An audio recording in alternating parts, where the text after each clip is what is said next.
kasih saksi. Masih Perpu ini, tadi ada kesan seolah-olah Perpu ini adalah untuk yang akan datang, bukan pada saat itu.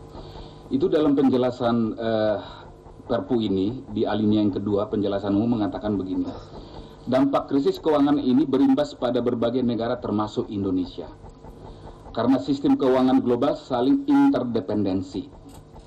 Tadi ini sudah dijelaskan interdependensi ini. Pemerintah Indonesia sudah tengah dan akan terus melakukan berbagai langkah antisipatif dan mengambil langkah-langkah responsif dalam membendung dampak krisis keuangan Amerika Serikat sehingga stabilitas sistem keuangan tetap terpelihara. Jadi dalam penjelasan kan sudah, jadi ketika Perpu ini dibuat bahwa sudah ada langkah-langkah responsif itu, tengah dan akan itu dikatakan. Nah pertanyaan saya, dalam sidang-sidang yang lalu, khususnya dari Bank Indonesia mengatakan bahwa begitu ada krisis sampai ke Indonesia, di Bank Indonesia itu telah diaktifkan CMP, ya, yang disebut Crisis Management Protocol. Apa saudara saksi tahu itu? Yang mulia, CMP Crisis Management Protocol itu suatu set prosedur yang disiapkan di dalam Bank Indonesia apabila terjadi tekanan-tekanan yang berasal dari krisis ini, apakah dari segi suku bunga, apakah dari segi devisa, dan ini merupakan prosedur yang mengatur ke dalam. Itu nampaknya pada tanggal 29 Oktober itu diminta untuk diaktifkan oleh unit-unit kerja di dalam Bank Indonesia. Jadi 29 Oktober itu CMP itu telah diaktifkan untuk mengantisipasi dampak krisis. Begitu saksi? Ya. Baik, terima kasih. Berkenaan dengan itu, saya ingin tanya apakah saksi mengetahui dalam kurun Oktober itu ada paling tidak 12 PBI, ya, ada 12 PBI yang dilahirkan atau yang diterbitkan di Bank Indonesia dalam rangka krisis. Perpu itu pada tanggal 13 Oktober. Nah, tadi CMP-nya mulai tanggal 29 Oktober, ya, Oktober. Nah, apakah saksi tahu tentang PBI yang dibuat pada kurun bulan Oktober? Nah, yang pertama Peraturan BI nomor 1030 PBI 2008 tentang perubahan atas Peraturan Bank Indonesia nomor 10/26 PBI 28 tentang fasilitas pendanaan jangka pendek bagi bank umum. Kali itu di sini sudah banyak dibicarakan. Tanggal berapa? Ini tanggal 29 Oktober. Perubahan FJP itu ya? Iya, ya, perubahan FJP itu. Ya, kalau yang ini sudah memang yang paling banyak dibicarakan, tapi kesannya seolah-olah hanya PBI yang dirubah pada bulan Oktober ini. Jadi kita mau minta klarifikasi aja. Oke, yang kedua, Peraturan BI nomor 10 tahun 28 /PBI 2008 tentang pembelian valuta asing terhadap rupiah kepada bank. Atau gini, untuk ringkasnya ya, supaya apakah saksi tahu bahwa pada bulan Oktober itu ada 12 PBI yang dikeluarkan? Yang mulia saya tidak ingat berapa, tapi kalau PBI saya mesti menandatangani itu. Oh iya. Jadi tidak ingat, tapi PBI pasti yang menandatangani. Ya. Untuk supaya menjadi catatan persidangan ini aja bahwa ada 12 PBI yang diterbitkan Bank Indonesia dalam berbagai bidang untuk mengatasi krisis itu. Kemudian Peraturan BI nomor 10/25 PBI 28 tentang perubahan atas Peraturan Bank Indonesia nomor 10/19 PBI 2 tentang giro wajib minimum bank umum pada Bank Indonesia dalam rupiah dan valuta asing. Kemudian Peraturan BI nomor 10/22 PBI 28 tentang pemenuhan kebutuhan valuta asing korporasi domestik melalui bank. Masih ingat? Mestinya Kalau Karena itu PBI saya masih menandatangani. Peraturan BI nomor 10 garis miring 21 PBI 2008 tentang perubahan kelima atas Peraturan Bank Indonesia nomor 4 garis miring 9 garis miring PBI 2002 tentang operasi pasar terbuka. Kemudian Peraturan BI nomor 10 garis miring 20 garis miring PBI 2008 tentang perubahan atas Peraturan Bank Indonesia nomor 7 garis miring 1 garis miring PBI garis miring 20 tentang pinjaman luar negeri bank. Kemudian Peraturan BI nomor 10 garis miring 19 garis miring PBI 2008 tentang giro wajib minimum bank umum pada Bank Indonesia dalam rupiah dan valuta asing. Kemudian Peraturan BI nomor 10 garis miring 15 garis miring PBI 2008 tentang kewajiban penyediaan modal minimum bank umum. Kemudian Peraturan BI nomor 10 garis miring 14 PBI 2008 tentang perubahan keempat atas Peraturan Bank Indonesia nomor 4 garis miring nomor 9 PBI garis miring 2008 tentang operasi pasar terbuka. Semua PBI saksi yang menandatangani. Ya. Ada sekitar 12 pada kurun bulan Oktober itu, dan saksi yang menandatangani PBI itu semuanya. Baik. Pertanyaan saya yang selanjutnya itu tentang siaran pers. Tadi sudah ditanyakan ini mengenai penegasan mengenai siaran pers. Tadi saksi memang sudah mengatakan nggak mungkin saksi mengatakan bahwa suasana krisis sekarang, hati-hati dengan uangnya di bank karena malah akan menimbulkan panik. Bahkan nanti saksi mengatakan bahkan saksi nanti yang diminta bertanggung jawab. Karena ada kalimat terakhir di dalam siaran pers ini begini. Saya tegaskan kembali kepada masyarakat bahwa kondisi perbankan Indonesia saat ini mantap dan stabil, serta tetap mampu memberikan pelayanan sebaik-baiknya kepada masyarakat, ujar Budiono. Dalam persidangan ini sudah berulang-ulang ini muncul. Jadi seolah-olah bahwa ini udah mantap perekonomian, tapi kok bilang krisis. Jadi seolah-olah jadi itikadnya buruk untuk memberikan FPJP itu. Persisnya apa saksi bisa jelaskan mengenai hal ini? Karena yang dikatakan adalah ujar Budiono.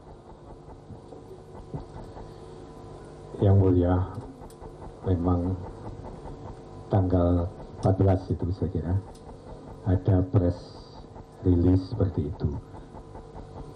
Jadi intinya adalah untuk menenangkan keadaan yang sempat terganggu pada tanggal 13.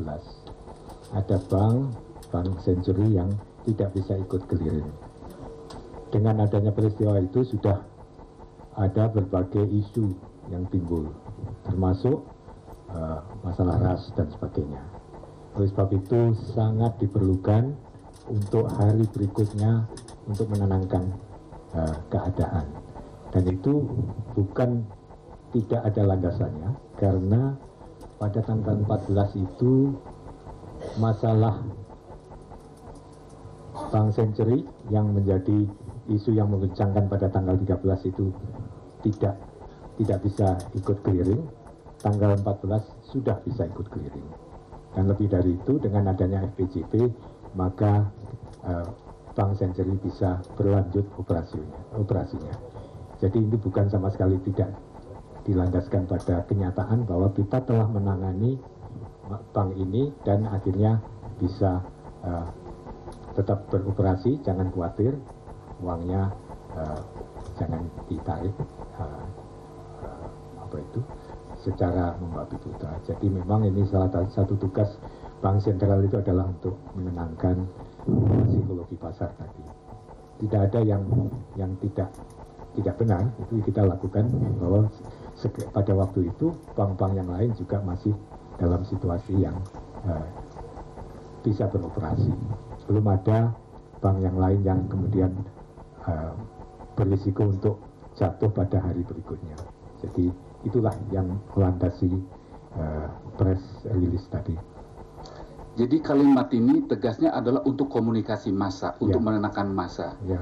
Jadi bukan kontradiktif gitu ya. Di satu sisi kondisi perbankan Indonesia mantap dan stabil, tapi di sisi lain kemudian mempertimbangkan situasi krisis gitu sehingga memberikan FPJP. Ya. Sebentar ya. Ini saksi ya. Jadi begini. tadi saksi kan udah mulai jam 9 sampai sekarang. Kondisi fisiknya kelihatan juga tidak setadi pagi. Jadi saksi boleh menjawab. Misalnya tadi kan sebenarnya sudah ditanyakan, tadi sudah saya jelaskan itu yang sudah pernah saya sampaikan ya. Jadi tidak mengulang-ulang. Bukan kita membatasi, tapi untuk efisien waktu dan untuk substansinya, tapi terdapat substansi yang diinginkan. Ya. Oh, jadi mengenai hal ini udah tegas nih Bapak Ketua, udah jelas ya? Saya kira udah. Oh ya, artinya udah jelas ya mengenai hal ini ya. Makasih, lalu udah jelas mengenai. Nah, terakhir dari saya, saudara saksi, itu mengenai keadaan tanggal 13 itu ketika kan rapat dari pagi sampai pagi lagi ya, 14. Apa memang situasinya begitu panik atau begitu serius ketika ada informasi Bank Senturi itu kalah clearing, sehingga BI harus dihadapkan pada pilihan-pilihan yang sulit untuk mengambil kebijakan. Bisa dijelaskan, ditegaskan lagi saudara saksi. Barangkali sebagian besar sudah saya sampaikan dalam jawaban sebelumnya, tapi intinya yang mulia bahwa tanggal 13 itu kita maraton melakukan RTD mulai pagi sampai malam. Itu isinya kalau diputar kembali adalah ini, ada laporan ini tentang apa yang mulai diras dan sebagainya. Dan inilah yang menjadi landasan kenapa besok paginya jangan sampai Bank Senturi lalu tetap tidak beroperasi, sehingga isu ini menjadi bergulir lebih luas lagi. Jadi dari segi pengelolaan kepercayaan masyarakat sangat kunci menurut kami yang mulia. Jangan sampai kemudian menjadi bola salju yang liar yang tidak bisa dikendalikan lagi. Biasanya kalau kita sudah lepas sampai pada suatu titik, kepercayaan masyarakat ini tidak akan kembali dengan mudah. Oleh sebab itu memang kita anggap itu sangat krusial untuk menjaga kesinambungan dari suasana kepercayaan masyarakat. Demikian. Ini yang terakhir, saudara saksi. Apakah ada informasi kepada BI pada waktu itu ada seorang dealer bahana sekuritas yang bernama Erik yang mengemailkan kepada kliennya ada 50-an yang menyebutkan ada 5 bank mengalami kesulitan ya likuiditas, yaitu ada Bank Victoria selain Bank Senturi. Kemudian ada Bank Arpanin, ada Bank Arta dan seterusnya. Nah, itu sudah pada sidang yang lalu.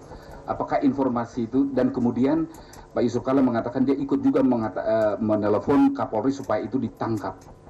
Jadi seorang presiden, wakil presiden yang acting presiden pada saat itu ikut mengurusi ada email kepada kliennya yang seperti ini. Apa ada informasi kepada BI pada saat itu? Seingat saya ada, tapi apakah dibahas di RTG saya tidak ingat. Tapi memang ada informasi seperti itu. Kelanjutannya BI tidak ikut-ikut pada waktu itu, jadi memang ada semacam rumor seperti itu. Dan itu memang menurut saya sangat mengganggu. Dan saya kira Bapak Yusuf Kalla juga tidak terlalu salah juga kalau ingin menyetop ini. Tapi apakah ditangkap atau tidak, barangkali saya tidak tahu. Tapi ditangkap ya. Baik, dari kami cukup ya, Bapak Ketua. Penuntut umum tadi katanya yang mau dibacakan tadi, silakan. Yang poin-poin terima kasih yang mulia, karena kemarin sudah dibacakan Yusuf Kalla. Apakah perlu diulang lagi? Karena sudah ada dokumen sama kita juga yang mulia. Nanti dianalisa saja yang mulia itu. Ya, sudah cukup ya.